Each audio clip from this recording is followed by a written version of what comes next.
Vou mostrar um câmbiozinho pra vocês Como é que aí. funciona? A maioria dos câmbios são tudo meio que igual, não muda muita coisa. Então essa daqui é a engrenagem da primeira, essa daqui é a luva da primeira e segunda, essa aqui é a segunda marcha, e aqui vem a terceira e quarta. Terceira, quarta, depois vem quinta, tá?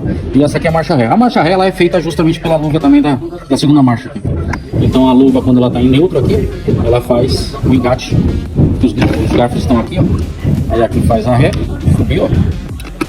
Beleza, ré. Você desengata aqui. E esses outros garfos aqui faz a primeira, segunda, e aqui a terceira e quarta e quinta, né? Que faz. Só pra todo mundo entender que quando você tá lá no carro, lá dentro engatando as marchas, vai põe primeira, beleza? Você vai aqui, engata, tá? Terceira, quarta, quinta e ré. Então o sistema é isso daqui. É um sistema top. Pra quem tem curiosidade de entender como é que funciona um câmbio mais ou menos aí, isso aí. E aqui é a coroa do pinhão. Essa aqui é a coroa, o pinhão tá aqui embaixo. Né? Então é isso aí. Esse carro aqui, deu problema naquele rolamento lá dentro, lá, ó. Que aconteceu, o rolamento estourou e esse eixo começou a trabalhar com folga. Então o carro chegou andando, mas com barulho, como se tivesse alguma coisa raspando. Então esse conjunto inteiro aqui, ó, ele ficava raspando aqui, ficava andando de lado assim, e aí fazia esse barulho aí. Barulho bem chato aí, só por causa do rolamento, teve que desmontar tudo.